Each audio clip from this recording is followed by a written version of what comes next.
나는 어릴 때부터 인간의 뇌가 실제로 어떻게 작동하는지가 궁금했었다. 그러나 어떤 책도 나의 의문을 해결해 주지는 못했다. 그런데 생리학으로 박사학위 논문 심사가 가까워졌을 때 미국 물리학자 존 호필드의 강의를 듣고 그가 바라보는 신경과학의 미래에 매료되었다. 나는 그때 신경동역학이라는 막연한 정의에 흥미를 느꼈다. 그것이 계기가 되어 자유롭게 행동하는 동물의 뉴런항 상부를 지배하는 생리학적 원리를 찾고자 뇌기계 인터페이스라는 개념을 만들고 실험도 하게 되었다. 20년간의 연구를 진행하면서 몇 년 전부터는 내가 뇌를 바라보는 방식이 바뀌었다.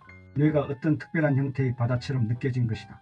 해류, 소용돌이, 쓰나미 등 거시적 현상을 물 분자 분석으로 설명할 수 없듯이 뉴런의 바다를 이해하려는 사람이 단일 뉴런에만 초점을 맞춘다면 본질에서 벗어나게 된다.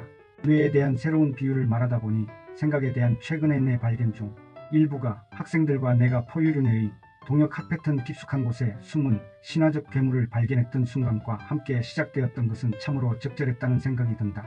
이거 꼭 네스호의 괴물처럼 생겼잖아. 쥐뇌의 전기 활성 2차원 분포도를 보자마자 내 머릿속에는 그 이미지가 떠올랐다. 아니, 이 데이터에서 어떻게 그런 괴물이 보여요? 실험실 사람 몇몇이 웃음을 참지 못했다. 여기 이 도표를 봐. 오른쪽 위 구석에 네스호 괴물의 긴 삼각형 머리가 보이잖아. 그 아래로 긴 목이 사선으로 내려와서 한가운데 타원형의 큰 몸통으로 합쳐지고 있어. 몸통 아래쪽으로 뒷발 같은 것이 선명하게 나와 있는데 안 보여? 사실 작은 검은색 점들이 덩어리로 찍혀 있는 것에 불과한 도표에서 내가 어떻게 그런 그림을 떠올렸는지 신기했다. 우리 실험실에서는 자유롭게 행동하는 쥐의 각성 수면 주기를 조사했다. 몸 감각 피질, 시상, 해마, 꼬리 핵과 족갑이 핵복 합체, 이렇게 4개의 뇌 구조물에 마이크로와이어 배열을 삽입했다. 그리고 96시간의 뇌 활성을 기록했다. 서로 다른 행동 유형에서 관찰되는 뇌 진동 주파수는 5가지로 관찰되었다. 조용한 각성 상태는 4발로 가만히 서 있지만 수염은 움직이지 않을 때의 기록이다. 나는 이 상태를 별다른 파도가 없는 조용한 바다로 비유한다. 능동적 탐험은 돌아다니면서 주변을 탐험하는 상태다. 수염 실룩거림은 깨어있지만 움직이지 않는 상태이다. 이때는 뚜렷한 패턴의 리드미컬한 피질 흥분이 나타난다. 수면 방출은 수면 초기 상태로 동조가 대단히 잘 되고 진폭이 큰 신경 진동이 나타난다. 쥐가 느린 파형 수면 상태로 더 깊숙이 들어가면 엎드려 눈을 감고 꿀같은 낮잠에 빠진다. 수면 주기가 진행되면서 쥐는 꿈을 꾸기 시작한다. 이때 쥐는 사람과 달리 눈이 아니라 수염을 뜨는 냉수면에 빠진다. 이 모든 정보를 통계 기법을 이용해 2차원 도표로 만들었다.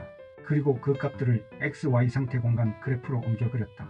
이 상태 공간 위의 점은 1초의 뇌 활성에 해당하기 때문에 점덩어리가 짙어지는 것은 실험동물의 뇌가 머문 시간이 길다는 것이다. 각각의 수면 각성 상태에서 보내는 시간이 어떻게 분포되는지는 수면지도 그래프를 보면 알 수 있다. 이 상태들 사이의 전환은 매우 빨리 일어난다. 그래서 덩어리 사이를 잇는 띠가 희미한 것이다. 지난 5년 동안의 모든 실험쥐에서 공통으로 이런 네스호 괴물 모양의 각성 수면 상태 공간 지도에 뇌 활성이 일어났다. 심지어 원숭이에서도 기본적으로 같은 모양이 나타났다.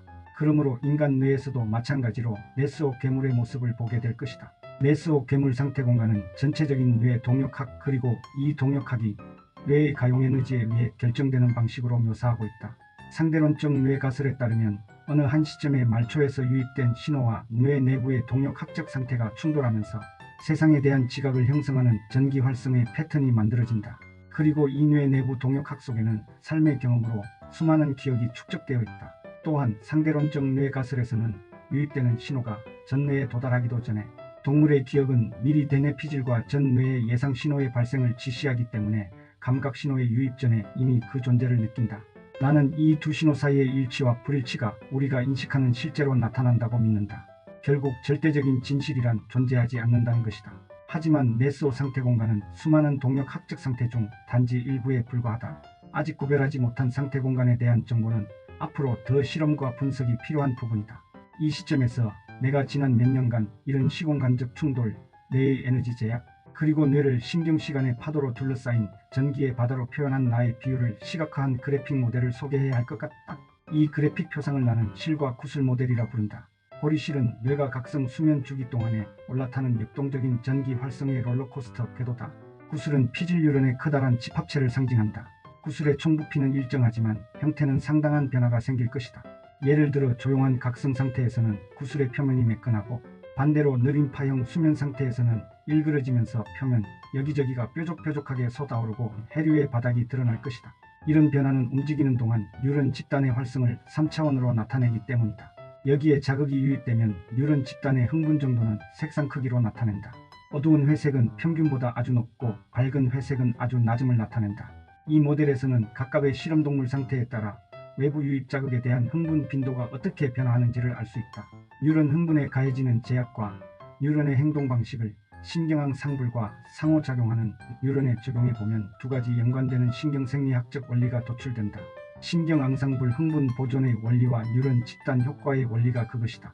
만약 한 특정 뉴런이 자극에 활발하게 흥분하여 활동 전이를 많이 쓰게 되면 이웃한 다른 뉴런은 균형을 맞추기 위해 흥분 빈도를 낮추어야 한다. 사실 이것은 뇌 내부의 항상성을 유지하는 기전, 그 중에서도 특히 에너지 소비가 뇌 정보 처리 과정의 한계를 결정짓는다는 의미다.